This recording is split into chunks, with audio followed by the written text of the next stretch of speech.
Tomorrow we'll be able to say we are still here, but he's gone. Yeah.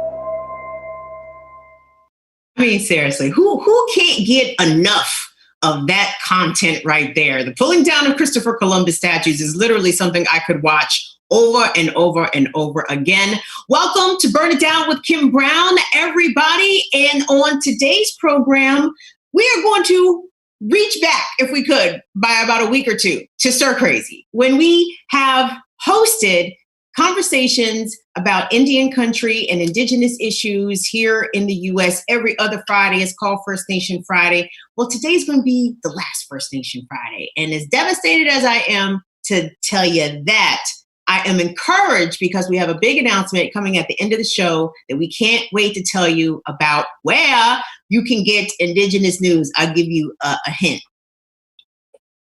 But speaking of Indigenous news and Indigenous Peoples Day, which we celebrated on Monday, the entire week it has really illustrated how much Indian country still remains under tyranny, right? So, we're looking at Trump standing from, in front of the White House, bragging about how he sicked U.S. Marshals on an anti-fascist activist out in Portland and gloating about that. And people are talking about, oh my gosh, we live under tyranny.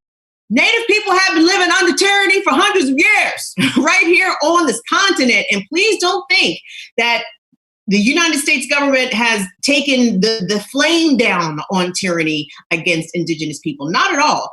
Trump is just the latest tyrant. We can go back to Andrew Jackson and before. We can talk about Reagan. We talk about President Obama. But for Native people, it's really just one tyrant after the other. And that was on display this week in a number of ways.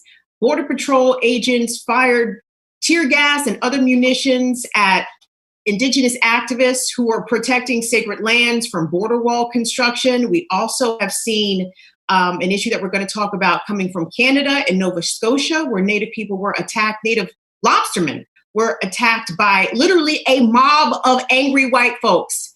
And the RCMP did nothing. They stood there. We have a lot to get into, gang. But before we get all that, of course, for the final time on this program, at least, I'd like to introduce our illustrious panel of Indigenous writers and activists who have done a lot to open my eyes about the ongoing challenges and plights and nuances of Native American culture. So I'd like to welcome to the show Jen Deerenwater, Desiree Kane, and Johnny J. Thank y'all for being here on our final First Nation Fridays. It's sad, but I'm so happy to see y'all glowing faces. Yeah, nice to see you. Yep, exciting to be here. As always. And of course, guys, we have so many places we could literally start. But I think actually we should probably head down south to the Southwest, where several were arrested on Indigenous Peoples Day in Arizona. And it's the Toho, help me out with the pronunciation, ladies, if you would. Tohono. Thank you very much. We have some video that I want us to take a peek at there, Dwayne. Let's go to that first one that was on the Instagram account of Mexi Hakatzli. Again, I'm so horrible with pronunciations. But it says it's labeled Indigenous Peoples Day action gets met with tear gas from sheriffs. Let's take a look at that. v1.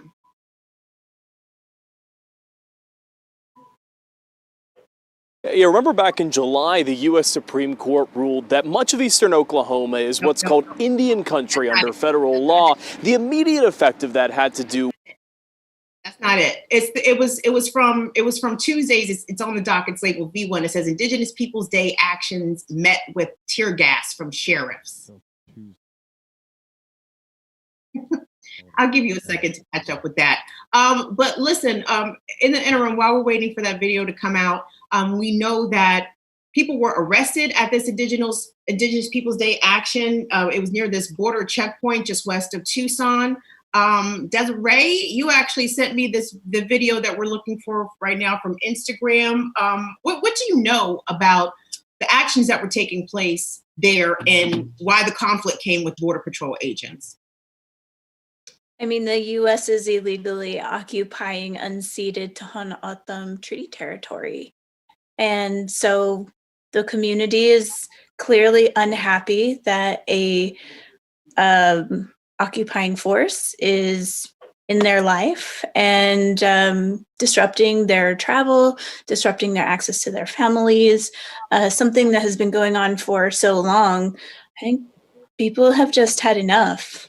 That's also what's happening with the Kumeyaay out in California with the border. Their nation is split. So they've got moms on one side and kids are on another side of the US-Mexico border, but they're from the same tribe and same family, and they didn't put that border wall there.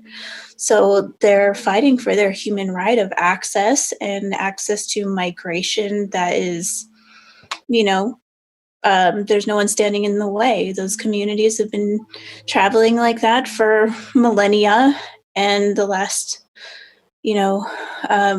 couple hundred years, there's been an occupying force. As you move west, things are much more recent, whereas, some of the folks on the East Coast have had to deal with some of these issues much longer. So it's just a lot fresher when you start talking about tribes in the South and the Southwest. Johnny, but basically, the cops attacked them because they were just like, we want access to go visit our relatives like unmolested. Perfectly reasonable and rational, especially if it's something that they've been doing for thousands of years, hundreds of years, predating Trump's bullshit border wall. Johnny J, it's like every single president has to take their turn trying to fuck over Indian country, right? And Trump's turn is, well, he's taken lots of turns, has he not? But this border wall is one of the most just grossest examples of like this manifest destiny. This man feels as if he has the right to throw this wall up on sacred lands that have not been ceded, and the environmental ramifications that come from doing that. Absolutely. And it's not just that he's building a wall, but it's in the process of building that wall that he's destroying sacred sites. And he's also desecrating burial grounds that have belonged to the indigenous people of this land on both sides of the border since time immemorial. And, I think it was earlier this week that they announced that they had completed, I believe it was 360 miles of the border wall. And that's a lot of land, and that's it's just a lot of space that has just been decimated for this wall.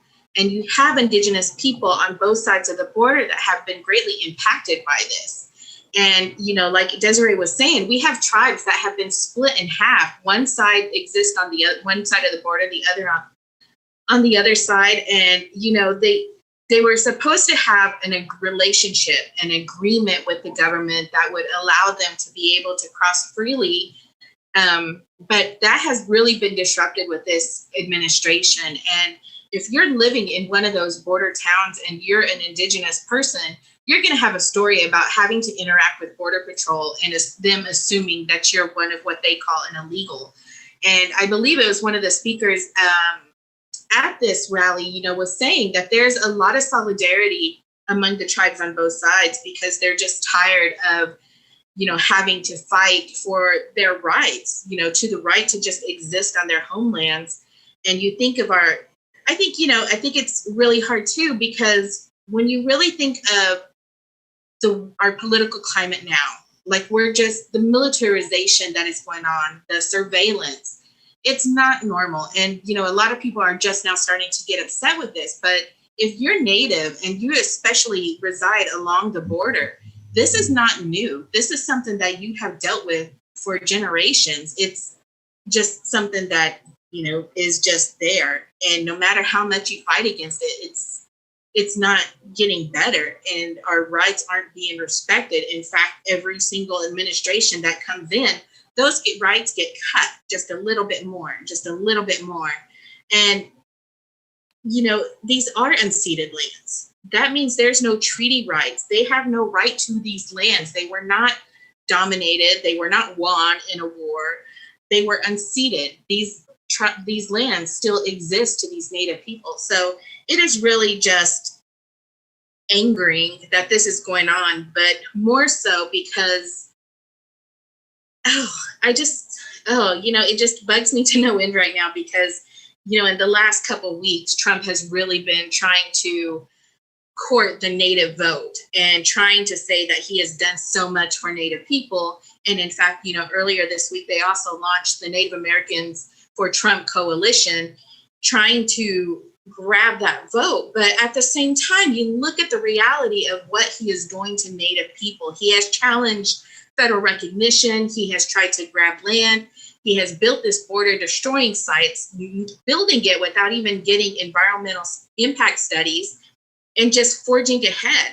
And, there's so much violence that is going on. And so you kind of don't see what is happening to the Indigenous people and what they're dealing with. This is just one incident where they have been attacked. And, thankfully, because it's so normal now that the government is attacking U.S. citizens, police are attacking U.S. citizens for exercising their constitutionally protected rights, it's getting a little more leeway. But this has happened, not just now, but it's happened in the summer. It happened last year, and it's just happened the year before and the year before. But thankfully now, because it's just been so normalized and people are now outraged that it is happening, we're starting to see a little more of the impact that it's having for Native people. So that's the one good thing. But it's just terrible that it has to keep happening. And, again, when it comes up and it's against Indigenous people, it tends to be just an afterthought or just a little 30-second clip in the news, and nothing comes of it, because there's so many more egregious terrorist actions being taken against other U.S. citizens. So, it's just exhausting right now for Native people, to be honest. And, this border wall, we didn't put those borders there. They shouldn't be there. And, thankfully, there's that saying, you put the walls up and we're going to be the ones to tear it down. And that's absolutely true with Native people. And, we've seen it, I believe it was earlier this year, where the wind actually blew a huge portion of the wall down. And it was like, even Mother Nature thinks this is bullshit. So I really love that. And, these actions that Indigenous people are taking, it's not just happening on our side, it's both sides. And I'm really, just encouraged by that, because it shows that we're not going to stand down and just take this abuse any longer. Mm-hmm. We actually have that video ready, gang. So I want us to take a look at a point of view perspective from one of the Indigenous land protectors out there in the Southwest. This was from Monday's action for the Indigenous Peoples Day that the Border Patrol showed up and started firing. Let's take a look. Kick it back! Fuck it!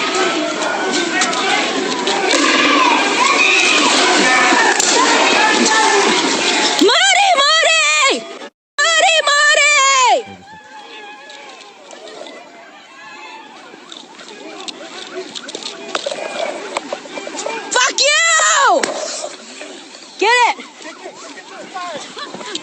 Watch out! Wildfires!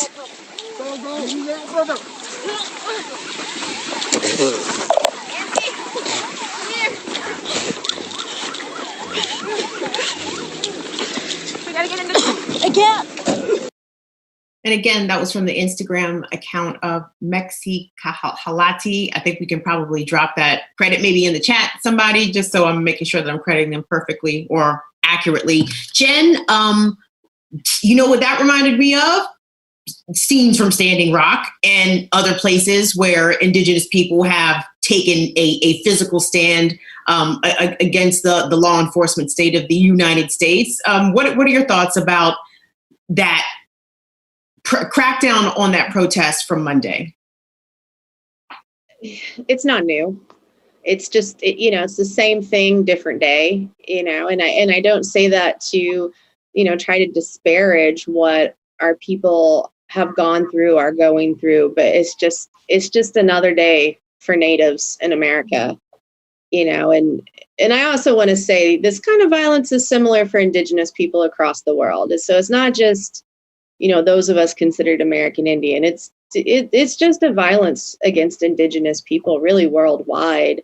There's a line in a song by, I think it's the Snotty Nose Rez Kids, it says, all they see when they look at us is our land. And that's the reality. It doesn't matter which politician, which political party, which nation we're speaking of, all they see is our land, and they see the resources on it, and they are willing to do anything to get it because they're capitalist, white supremacist, greedy thugs. That is what a colonizer is. That's what the United States is. And that's what we've always known this. I think it's becoming more visible to the non-Indigenous world, but we Natives have always known this is the way since the white invasion began on our lands. And I think in particular on what's happening at the border for our Indigenous relatives down there, what's happening right now with Border Patrol and ICE, that's not new. We've had our children stolen from us through the boarding school system, which, we discussed, I think, on our last First Nation Fridays. We see our children being separated at the border, these detention centers. We know in Indian Health Services, many of our womb carriers had been sterilized against their will. We're seeing that happening, in the ICE system, in those detention centers. Like, it's just not new. And the violence that we're seeing there, it's also a violence against our women and girls and our two-spirits. There's a lot of sexual violence that's occurring for our Indigenous women, regardless of which side of the border they fall on, and for our girls. I remember learning years ago that some of the women who were making the journey across the border would go on birth control simply because they knew they were going to be raped along the way. And we have to think about the just devastating rates of sexual violence that Indigenous women in America still face. And I also think too, something that we should keep in mind with like the U.S., so-called U.S.-Mexico border is that we don't just have to be concerned about the American government. We have to be concerned about all those white nationalists out there who are, quote, patrolling and protecting the border. Think about the level of violence and intimidation and oppression they're bringing for our relatives down there. This is just, it's a lot. And it's just the non-Native control of Native lands and Native lives and bodies. And it's just another day for Indians in America, We have to laugh from crying, do we not? It's so bad. And it's continuing to be bad. But Jen, you raise a very good point about the continued violence against Native bodies and Native lands.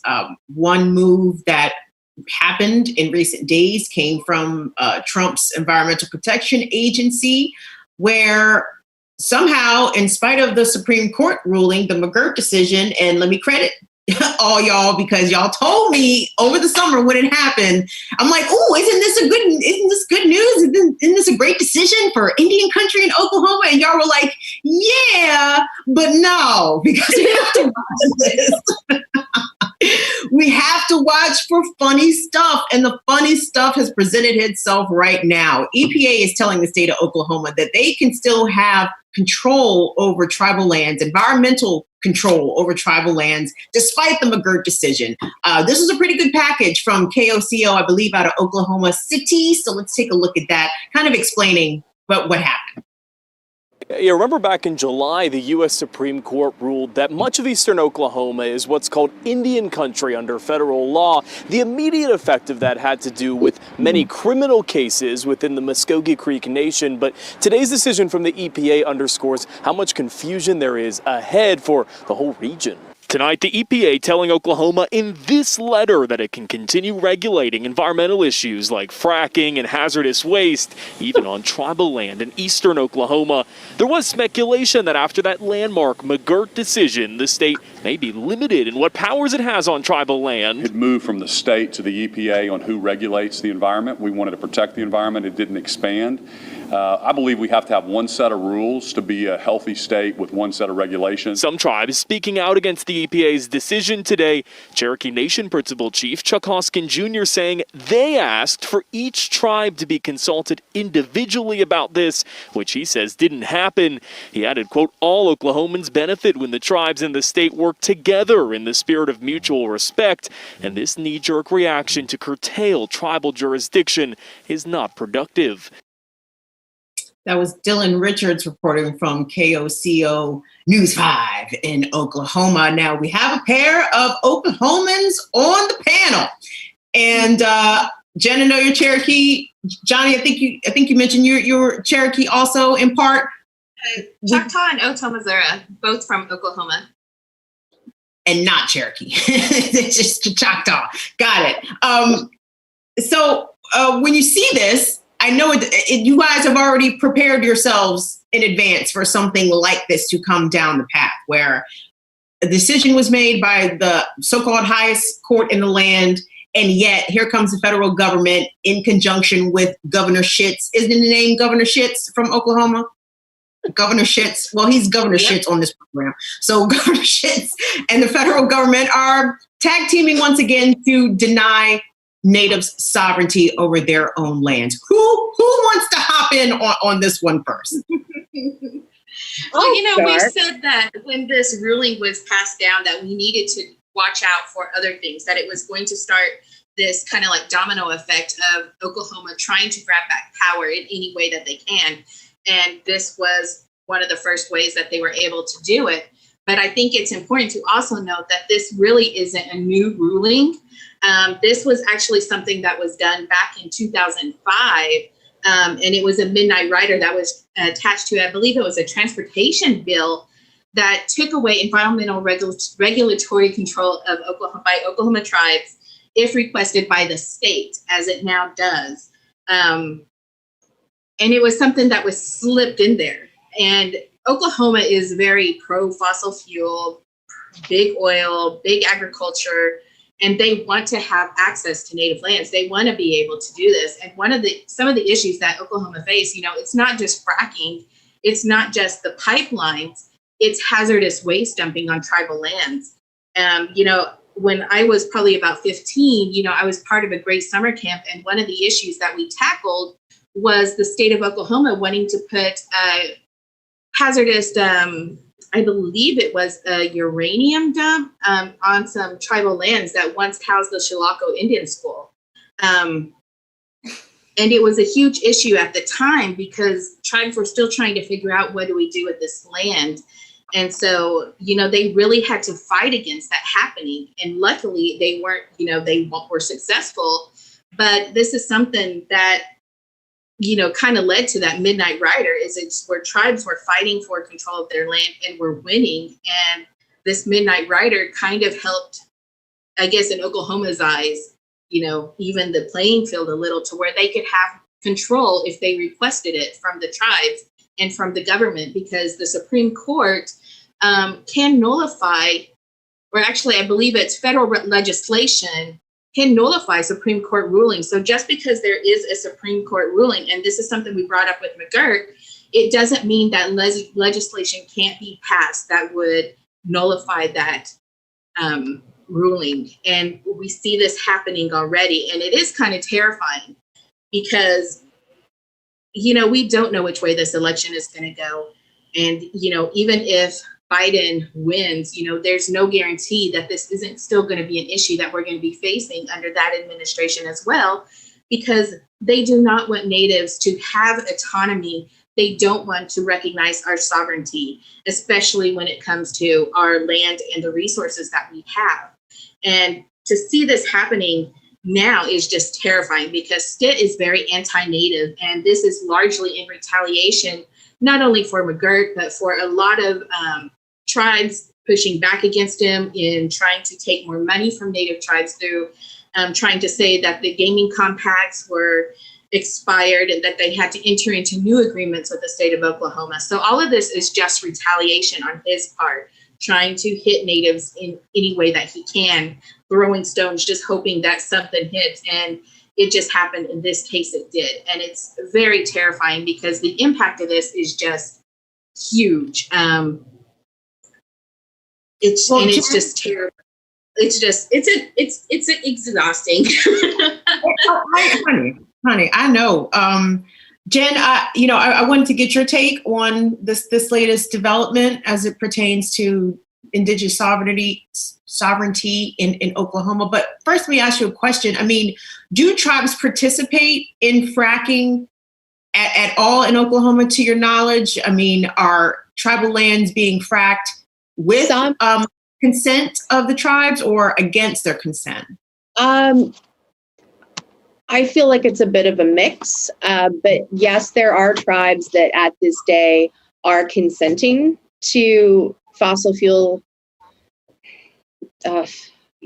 development, if you want to call it that, extraction on the lands. I am staunchly against that, but I also believe in tribal sovereignty, and I believe that the only people who should make decisions about Native people are Native people. It should be our nations making those decisions. And then it's up to us as relatives within these tribal nations to hold our leaders accountable and make sure they do right by us. But then in terms of this whole EPA thing, I can say that all of the so-called 5 civilized tribes, which is, I hate that term so much. It's so condescending and racist. But the 5 civilized tribes are Cherokee Nation of Oklahoma, which is my nation, Choctaw Nation, which is one of Johnny's, Chickasaw, Seminole, and who am I forgetting? Muskogee Creek. Like Muskogee Creek, the actual tribe in the McGirt case. It's been a long few weeks, folks. My brain is tired.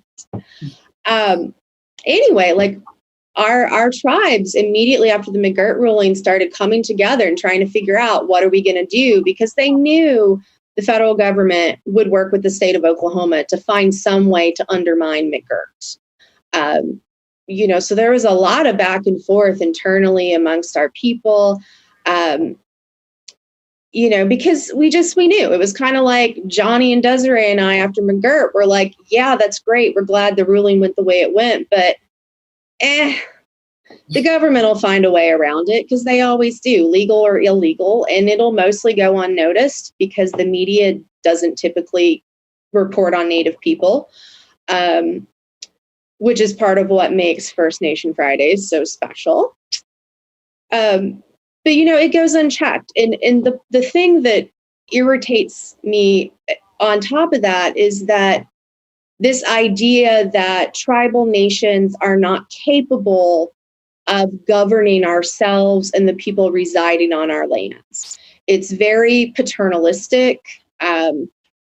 It's just looking at us as if we are nothing but children, rather than the fact that we are nations who have been around since time immemorial. And I'm not saying it was a utopia, pre-white invasion, but we were doing a lot better, taking care of ourselves than we are now. And I look at Oklahoma, I was born in Tulsa. I lived in Tulsa County until I was 15. Northeastern Oklahoma is where my tribe's land is, or at least where we were removed to.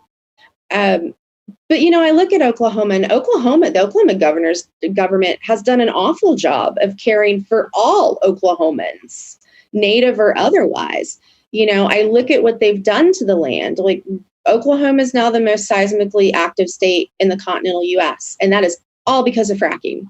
I didn't grow up with earthquakes. I grew up with tornadoes and ice storms in really awful, hot, humid summers, but not earthquakes.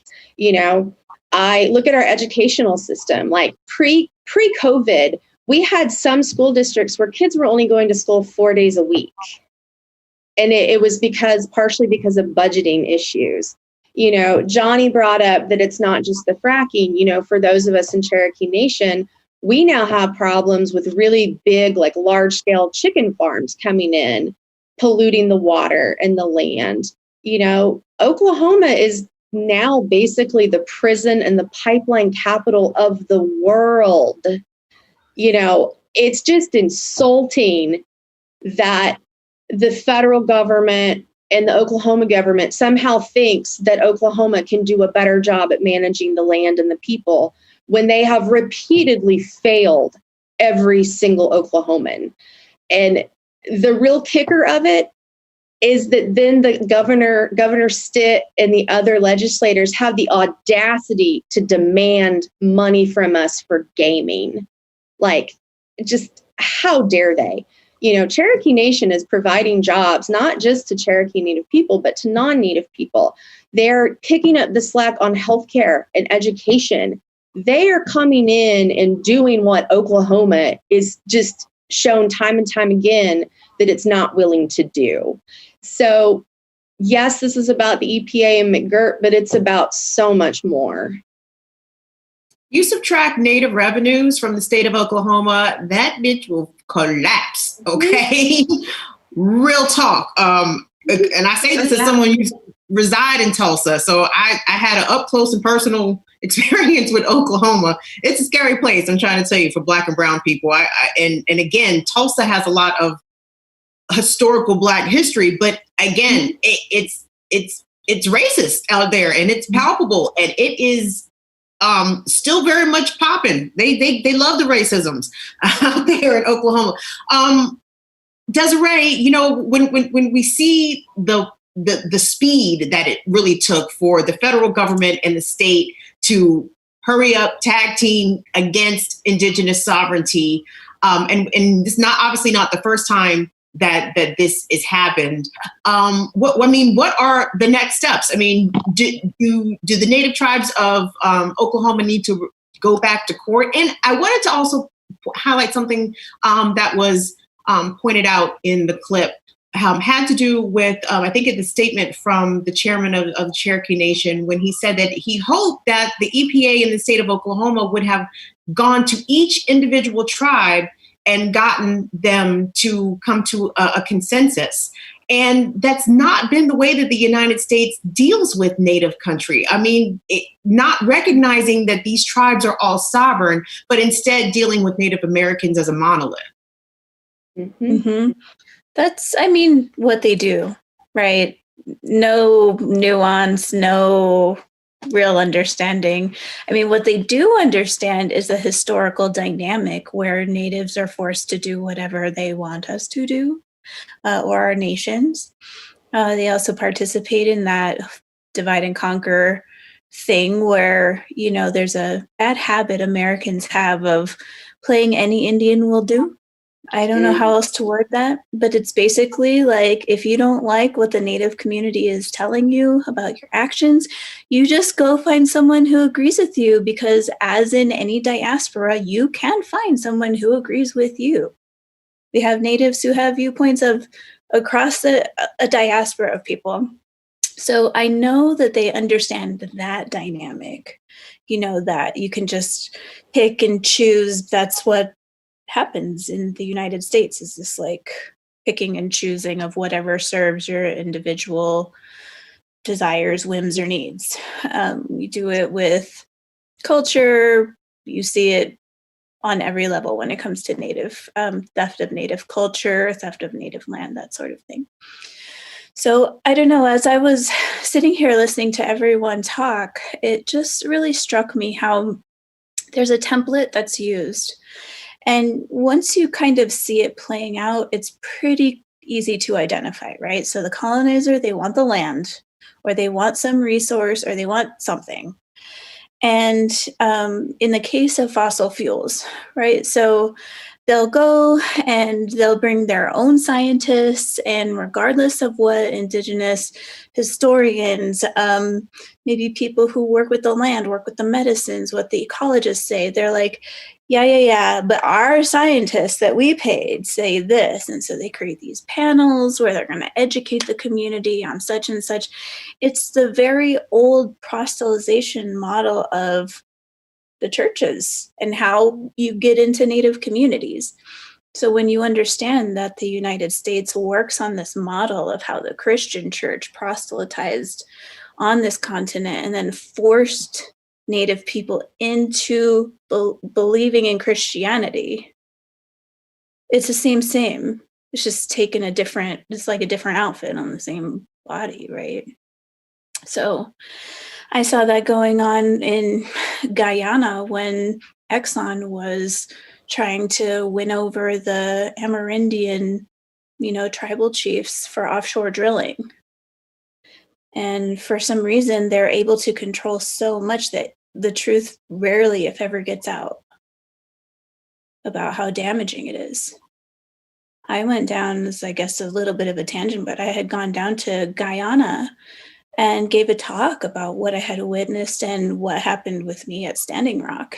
And you could see that even this very informed Native population, educated, their village chiefs called Tushaus, they had no idea that people were pulled out of sacred ceremony at gunpoint. They had no idea that sacred items had been urinated on by the police and then returned back. And so when I was telling them, this is what is coming, their eyes are really big, right? And for whatever reason, it's designed this way. There's very little memory around or communication to younger generations about how this template works, because it's been going and going and going. And it very much feels like there are these moments where we're like blindsided as a Native community, but then we're like, oh yeah, we know what this is. This always happens. But there's always that moment where we're like, oh, how could this be happening? And then we're like, oh yeah. And so Americans are just kind of starting to get hip to that. We're like, what's going on? Oh, wait. Yeah, that's the reality we live in. So like Jen said, just another day in Indian country. Well, speaking of just another day in Indian country, a day does not go by without some white person trying to congratulate themselves for doing the absolute bare minimum when it comes to restoration of either sacred things particular to Indigenous people. And of course, Donald Trump is one of those, very much so. The kind of colonizer who, again, does the bare minimum and says he did a great job. So over 100 years ago, a European explorer, if we want to call it that, a raider, a thief, came to the U.S., went to Colorado, and in turn took 600 pieces of either native remains or artifacts and took them to Finland.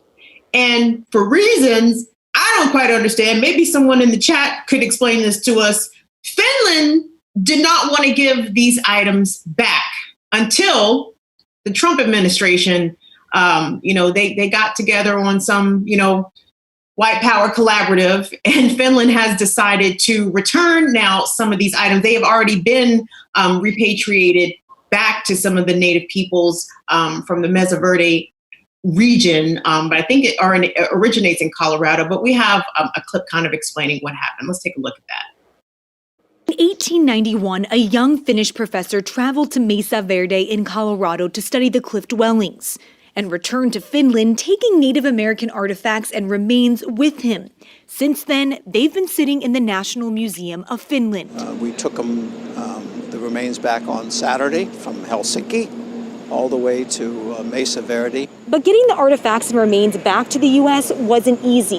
It took 70 years of negotiations between the two countries before President Trump and the president of Finland finally struck a deal last October. They bonded very quickly, and everybody agreed that this was the time. Assistant Secretary of Indian Affairs Tara Sweeney says today was a solemn occasion. The internment of human remains is culturally significant to Native American populations, regardless of where you are in the country. Ambassador Pence says there still remains and other cultural artifacts in the Finnish museum. He says the White House is now working to bring them back home too. You know, I at some point, I wish that Europeans would have a reckoning amongst themselves about this macabre practice of digging dead people up and fucking with their bones. I mean, they've done it in Africa, of course, Egypt, you know, the opening of the mummy. Leave the people alone. They are in their graves. And yet this practice was extremely common in North America from European settlers against indigenous sacred sites. And it's still happening. Even though this happened 130 years ago, it's still happening present day 2020. Desiree, this is in your neck of the woods. I wanted to get your take on this story. Well, I'm thoroughly grossed out. Macabre is the right word. I suspect that practice maybe has some pagan roots in belief sets where you can get power, you know, from other people's things. But I don't appreciate the way that this is being used as bad pun coming. The Trump campaign and the Trump administration is literally throwing Native people a bone while raiding Native lands and like doing this massive power grab for resources across the continent, brutalizing Native folks, putting Native kids in cages. 1,400 of them have disappeared. Like, great. I'm appreciative that those remains are able to be rematriated back to this land. But I don't appreciate Trump using this as a messaging moment to try and win over Native American people. The right wing, the American government, I don't even know. Nobody seems to be an actual just friend to Native people. There's always some motive. There's always something going on. And if you go onto eBay right now, even with my own tribe, and you search California or Miwok trade beads, you will find where a grave robber went in and got beads that are put with bodies. And you can buy them. You can buy all kinds of things on eBay. It's like colonizer show and tell over there. It's really morbid. But so I'm just disturbed. I think that there is a big conversation that needs to happen with the museum systems in general, especially in Europe. But we can return some things to people and like it'll be okay. You're not going to lose, some sort of weird esoteric power that you believe come from little Indian kids' bones. Like, I don't know. I think it's gross. And it clearly needs to stop. But I think that Indian country, we need to recognize that the right wing is trying to radicalize Native people into the power structures of white supremacy. And it's through things like this that create even a tiny pathway to where Trump might seem like he's good when his genocide is real. They're playing with us. We are pawns. We are fodder as part of a means to an end, period. He doesn't give a shit. And so I have a hard time like exalting the guy in any way to be like, oh, thank you for giving us this smidgen while you actively kill our like Native children. F that. No, fuck that. That's and your water. Baby, come on. Say what's on your chest. Say it with your chest. It's fine. You're in a safe space. Go ahead. But Jen, like I saw the story. I mean, granted, the story is a few weeks old, but if y'all could see the Trump press conference, like he was so giddy with himself. He really felt as if he had done something very significant for Native Americans. And I'm not here to minimize or diminish the return of ancestors' remains after being gone for over a century or more. Extremely important.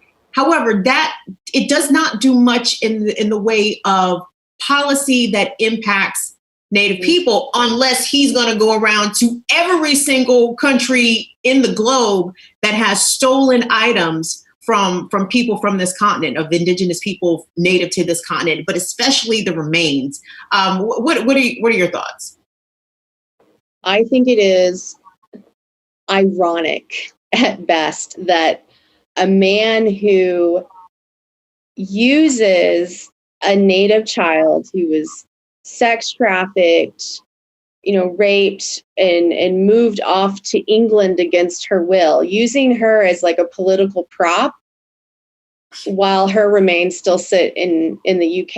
And then he has the audacity to be like, look at me, I'm returning Native remains. It's just, for me, and I'm not saying he's a liberal, but it feels like the kind of nonsense that liberals do, where they're like, oh, look at what we did. We did something so great. And then they turn around and support someone like Biden, who's just a giant, piece of crap himself.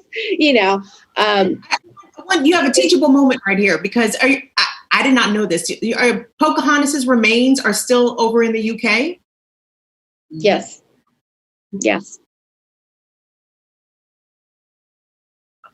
They don't think that she's Your face they says it refuse all. to return her remains. Her relatives, her people have been trying forever to get her remains returned so that they can give them a proper burial. And the UK has just flat out denied that time and time again. Something else that I recently learned that's on this topic of, Native remains and such is, so there's this really famous Native athlete, Jim Thorpe. He was in the first boarding school. It's a Carlisle Indian Industrial School, something like that. It's in Carlisle, Pennsylvania. He was one of the students there, and he just became a very well-known athlete. He was in the Olympics, all of these things. Well, I just recently did a little like mini trip getaway thing up in the Poconos, and found out there is a town there named Jim Thorpe, Pennsylvania. And so I had to know, like, how did this happen? And it turns out that his last wife that he had basically stole the remains from Jim Thorpe's people, so that he couldn't be, buried properly and repatriated. And then she sold him off to this small town in Pennsylvania under the guise that they had to name it Jim Thorpe. And, it's like, this is so complex and ridiculous that I couldn't possibly say everything I think and feel in the 11 minutes we had left. But, even in death, we Native people cannot have peace. There is always some damn colonizer coming along, trying to unearth us, trying to keep us from our people, trying to hurt us, trying to use us as some political ploy.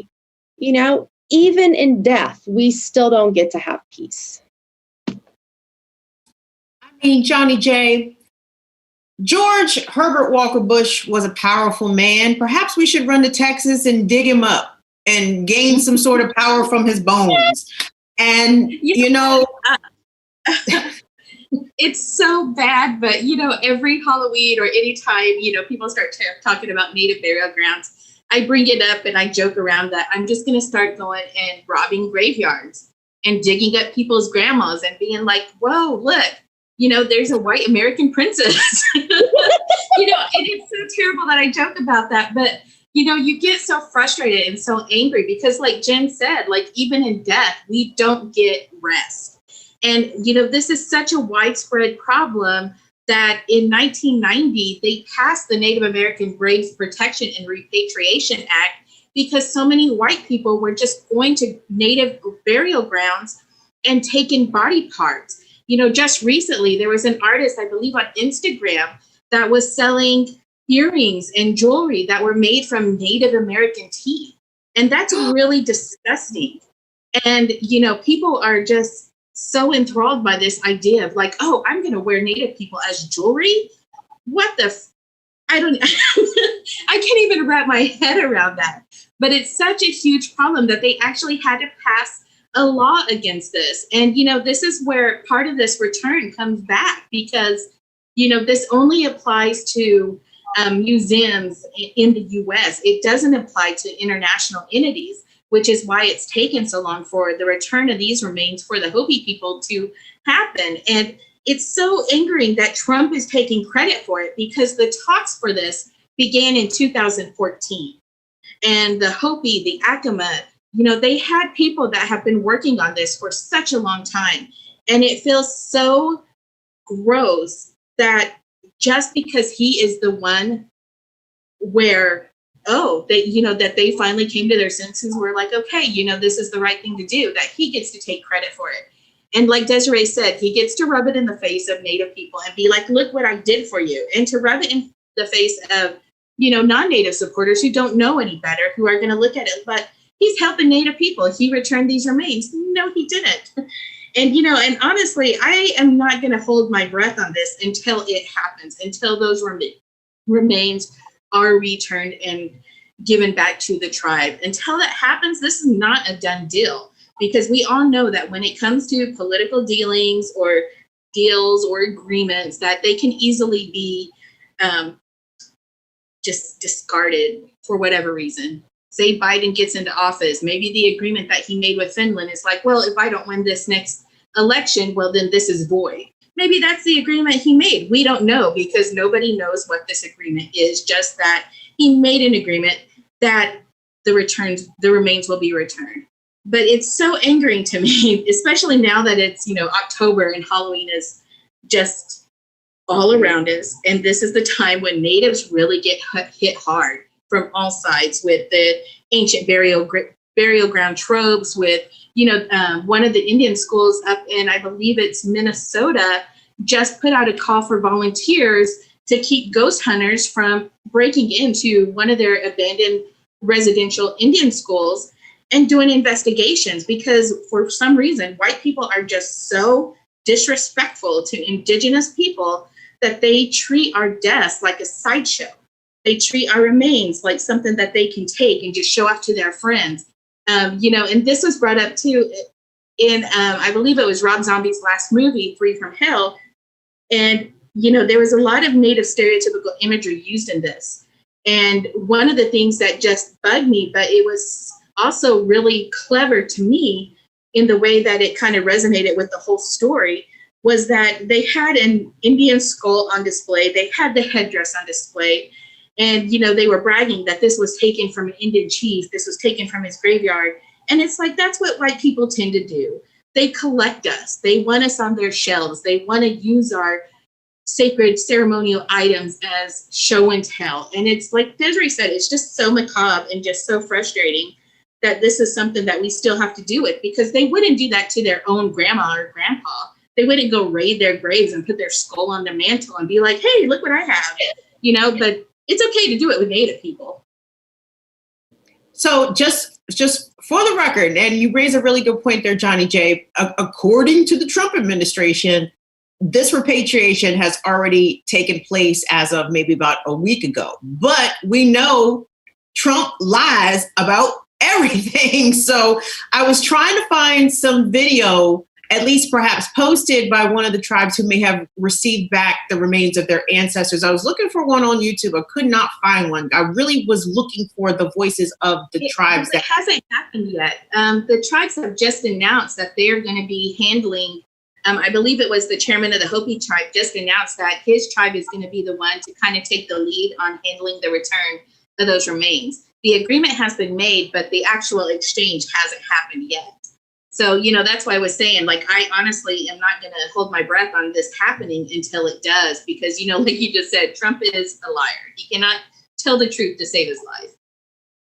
And I don't even know why Finland would even resist on this, but that's certainly another discussion, because we know how brutal Europe is, especially during the height of its imperialism to the native peoples around the globe that they affected. Guys, before we log off, there's another story I want us to get to, because, I mean, shoot, we talked about incidences pertaining to indigenous sovereignty at the border here in the mainland United States. So let's give Canada some too. We know Canada has been horrible to its First Nations people the whole time Canadians has been in existence. And just imagine if you are a native fisherman or a native lobsterman, and then all of a sudden you are encountered by a mob, an angry mob of white men being violent, talking shit. You would be concerned. Let's take a look at this clip from the CBC, The National. This is an incident that happened, I believe, just yesterday. Let's take a look.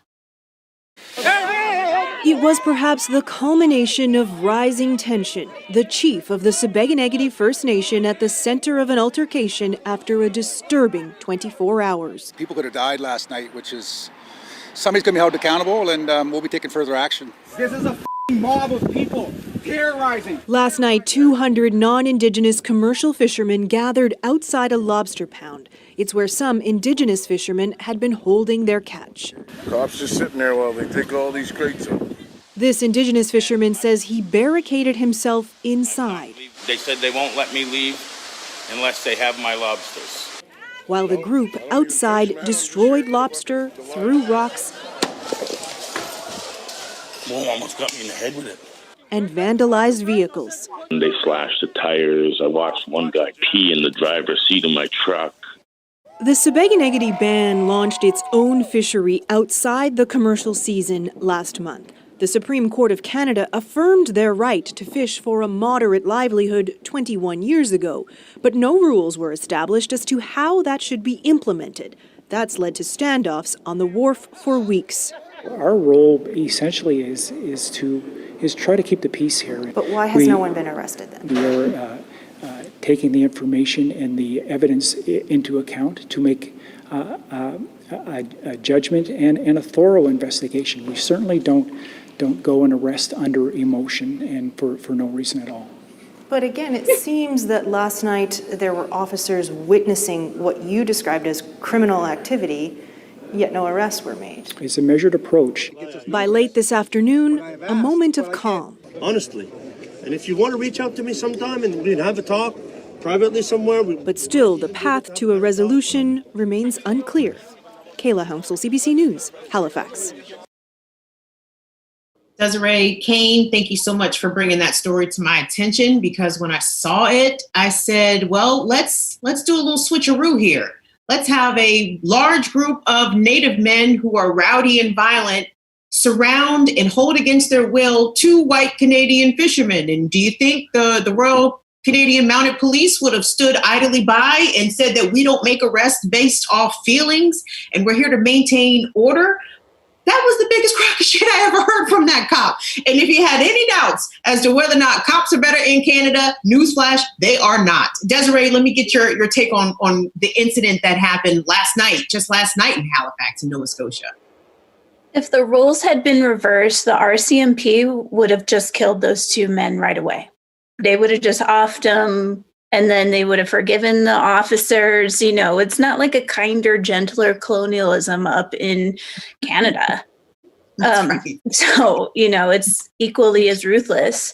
What I think is happening here that is really important to note is that what they're fighting over is 11 fishing licenses.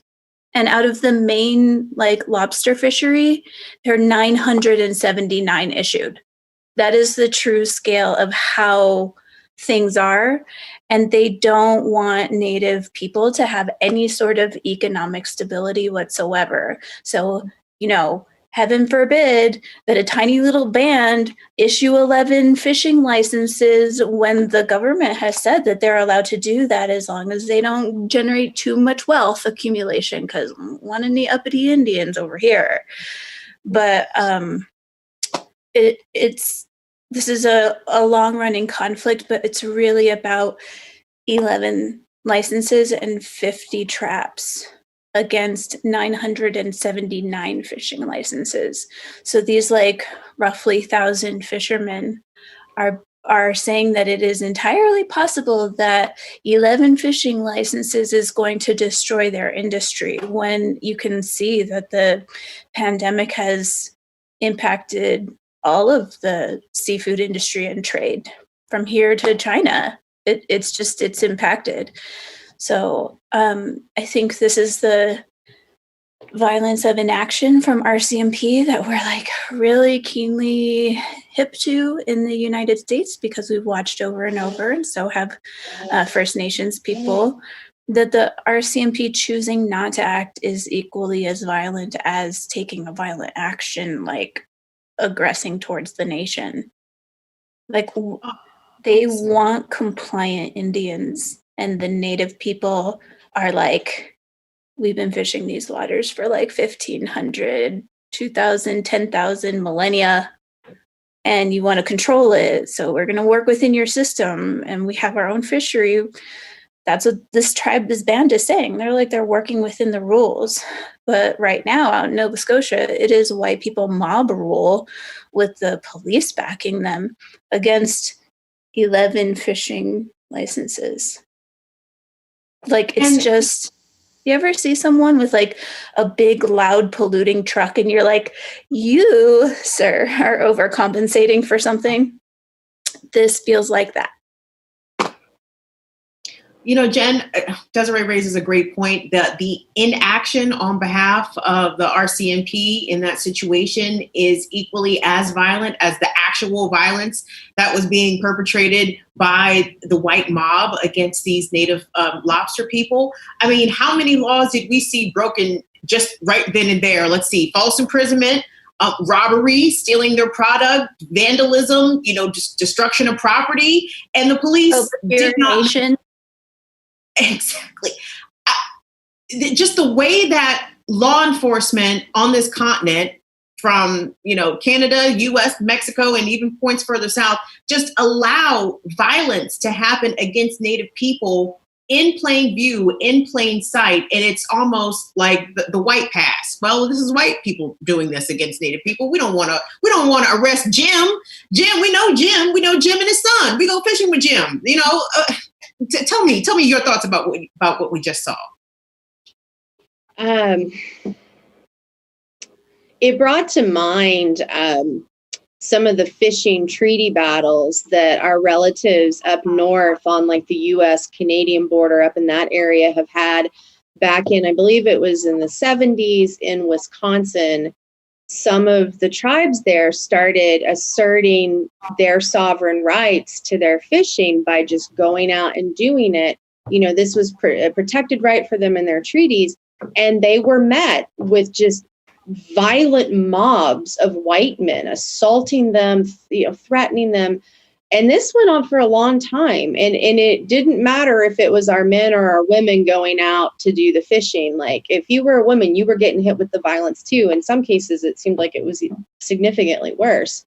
But I mean, it's like Desiree said, they want compliant natives. They want us beaten down and broken and resourceless. And that's what it's always going to be. If we have money, if we have resources, if we have our land, if we have our sovereignty, then they can't kick us around anymore. And they don't want that. Like, I mean, let's be real. The white man meant for all of us to be dead. Like, if the US had done what it was supposed to do, Johnny and Desiree and I would not be sitting here. If the previous colonizers had been successful in their mission to kill us off, we wouldn't be sitting here. Same thing up in Canada with the Mi'kmaq relatives is that, if the white man had done what they intended, we wouldn't even be sitting here right now. So of course, they're going to show up in mobs to try to keep Indigenous people from our sovereign rights and just our basic human right to exist and have a good, healthy life. You know, for me, it's in the inaction by the RCMP is absolutely a form of violence. You know, I think about it, you know, we've got that wonderful day of Thanksgiving coming up soon. And I mean, Thanksgiving is a holiday that was based around the Thanksgiving meals that happened after white colonizers went and, you know, burned villages to the ground and killed Native people. You know, the US didn't try to stop that. Instead, Lincoln said, well, you know, we got too many of these Thanksgiving meals, so let's just have one a year. We'll just do one. You know, like, it's still violence, you know, because this is what the state wants. And, you know, when Joe down the block does it rather than the government, like, it keeps the government's hands clean. It makes them look like they're not the genocidal monsters that they are. Mm-hmm. Johnny J, your thoughts about the vintage racisms on display there in Nova Scotia, the angry white mob surrounding and intimidating and committing criminal acts against the brown people while the white law enforcement apparatus stands around and watch. We're lucky the RCMP wasn't involved, like, because they very easily could have been participating in those actions. So I guess thank goodness for small miracles. But what is your take on what the Native people there are dealing with pertaining to this issue? Oh, this is one of those things that is going to have me dropping the F-bomb really quick, because can we also talk about the fucking irony of these people saying that this is about conservation and not racism, that they are attacking these Native fishermen? Because their whole thing, when they get on the news, they're saying this is about conservation. We have a lobster season for a reason. And like Desiree pointed out, they have over 900 fishing licenses, while the Native people have 11. That's not going to throw the ecosystem out of balance. It's just not possible. And if you're going to be worried about conservation, then you need to be reducing the number of licenses being given to non-Indigenous people that are responsible for overfishing and, you know, just decimating Native resources, not just for Native people, but for everyone. Because you look at the fishing industry now, and there are shortages on so many different fish, which is why the prices keep raising, because they overfish. And there's a lot of waste that happens. And yet it's not a concern when they're the ones doing it. But God forbid, small Native fisheries are allowed to fish out of season. It is not about conservation at all. And it's just so angering to me, because, you know, this is something that Indigenous people have to face all the time, because a lot of our communities are still rural. We often live in food deserts. So a lot of our communities do still rely on fishing, on hunting for food. And yet every single time that we exercise our rights to that, we have white people and vegans coming at us saying that we're destroying the ecosystem, that we're responsible for animal cruelty. And it's like, we're not the ones holding these huge, you know, agricultural businesses where they got chickens just packed in as much as possible and, you know, are just torturing these animals to fuel this industry. Like, Native people only hunt what we need.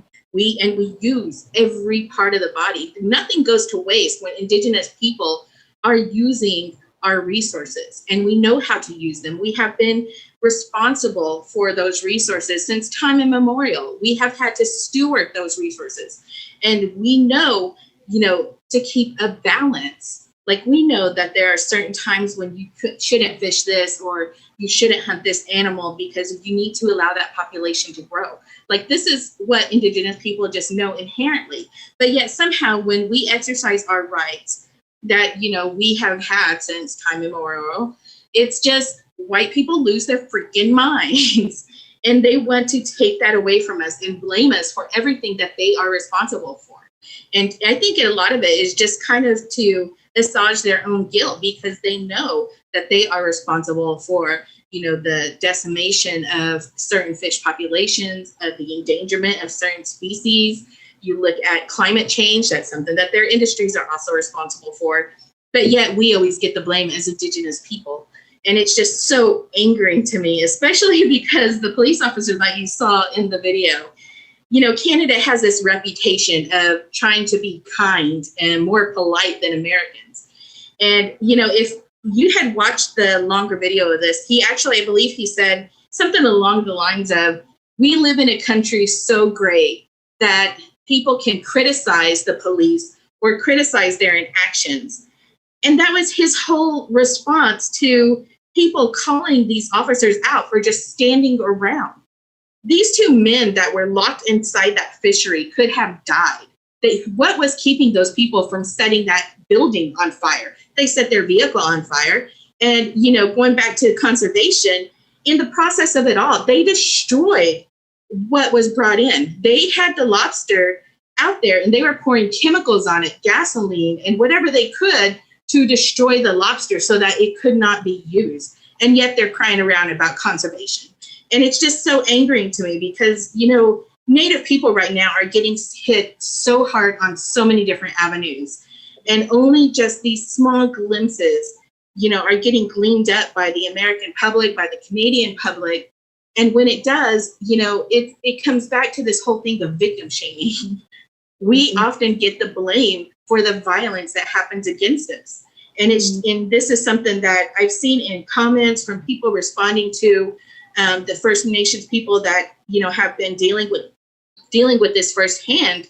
Is just people are, well, you shouldn't be out there fishing. You shouldn't do this. Maybe if your lives are threatened, you shouldn't be out there fishing. Maybe you should protect your own safety and just not do this or do this. And it's like, you know what?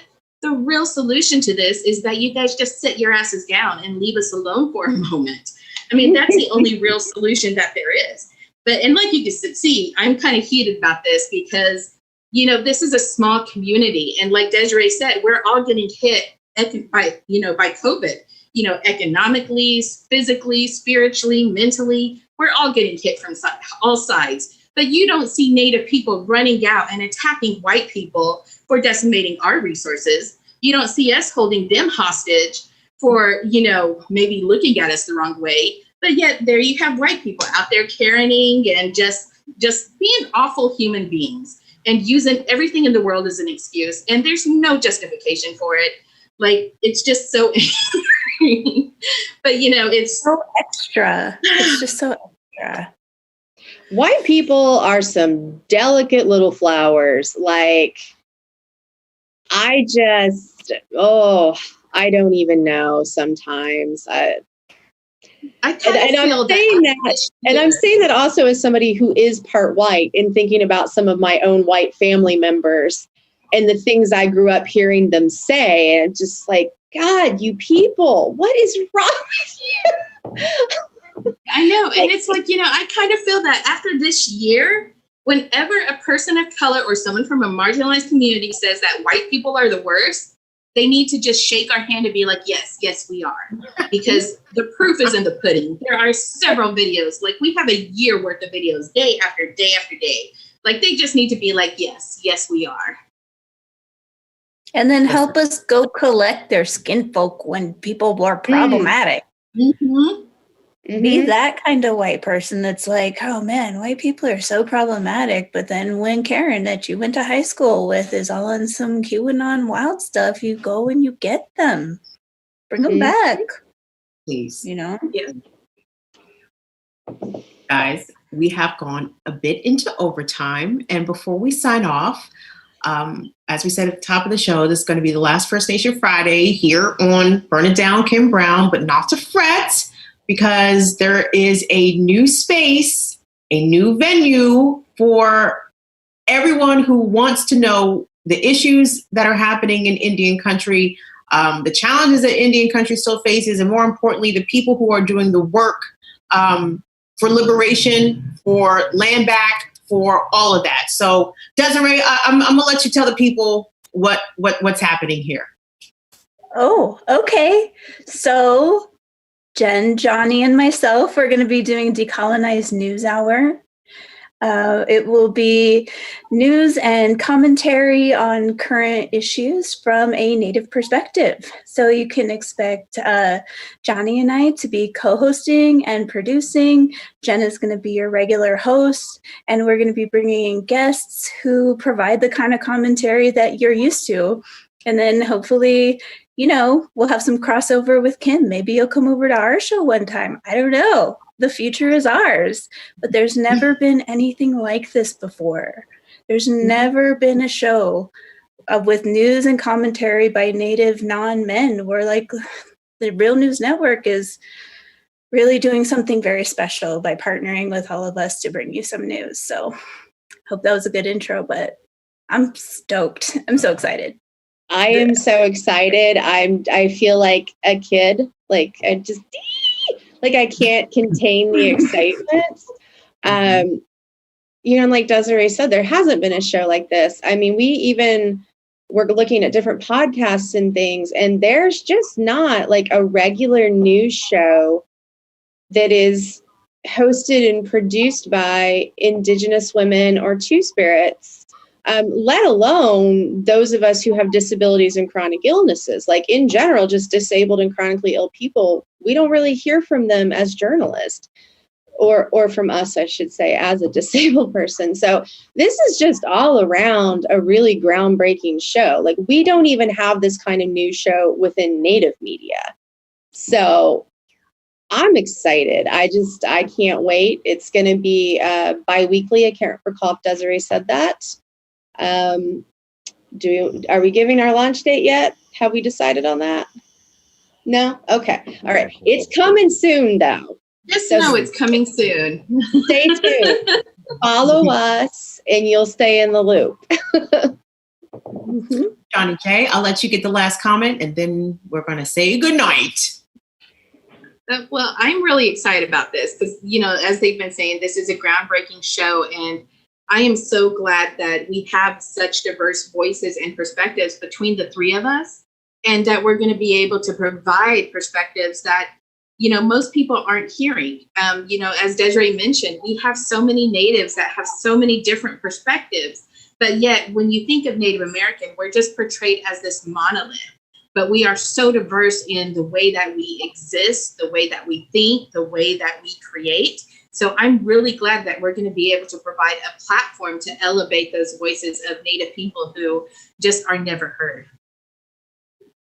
I am so excited for the three of you, and I'm so excited really for the Real News audience because I have gotten a lot out of First Nation Fridays. I really have. And I will absolutely admit that I have not kept up with the Native Indigenous struggle in the United States, not to the extent that I feel as if I probably should have, but because you all have been so gracious with your insights and your perspectives and your flaming hot takes about things, even intra-community issues with Indigenous folks, and the way that the ongoing struggle against the federal government, hundreds of years long now, it's still going. And everyone who watches the Real News, we need to know about this.